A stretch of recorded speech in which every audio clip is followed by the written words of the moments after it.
Welcome back. And just about an hour ago, we spoke to Dave Reichert about his decision to not seek re-election for his congressional seat. It was an interesting conversation. Now we want to hear more about what could happen and what could be the future of that seat, who could occupy it. So Mark Allen Smith, currently a professor of political science at the University of Washington, a friend of the show, with us now. So were you surprised about this Reichert announcement yesterday? I was surprised because it seemed like in the last year or so, there wasn't any hint that this might be in the offing. Which is probably to the advantage of him, because if you signal that you might be retiring, you're basically inviting a lot of opposition to start mounting, which was frankly there anyway. So, best keep that decision behind closed doors. When you're ready to reveal it at that point. What could this mean for this particular seat as far as this particular district and how voters may go?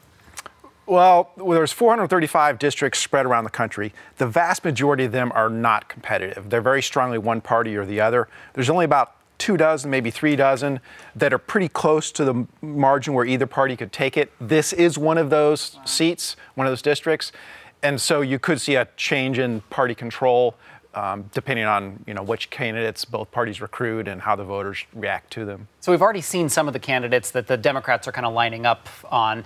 We haven't yet officially, at least I haven't yet, seen a formal Republican stand up and say, what do you think of the candidate field at this moment? Do you think there could be a competitive Republican that steps into this race? Oh, very much so. This will be an open seat, meaning there's no incumbent running. And those are if you want to serve in Congress, that's your best chance, because taking down an incumbent is very hard. It can be done, but happens maybe 1 out of 20 times.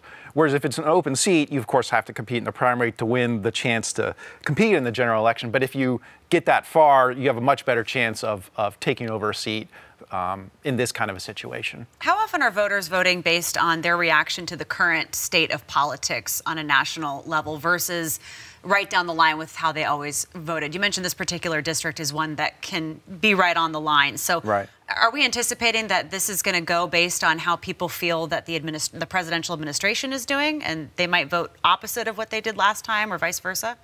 Yeah, that certainly factors into it. The particulars of the candidates at hand, their backgrounds, what kind of campaigns they run, what kind of support they're able to mobilize, that matters a lot. And the national factors do come in as well, especially during a midterm year, so the in between the presidential cycles, where historically, if you're a first-term president, your party loses seats in the next midterm. So there's kind of a surge where you get the support.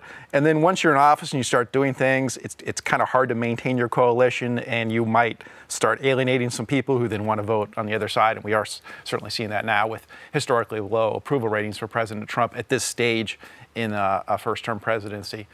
So all those factors are going to come into play, the particular candidates and the national factors and what kind of campaigns we see. Yeah. We only have a couple of seconds left, but Reichert, do you think, we talked to him an hour ago, he said, at this moment, I'm not running for another office. But that seems like I didn't rule it out. What do you think? What's his future? Yeah, I'd agree with that. It didn't rule it out.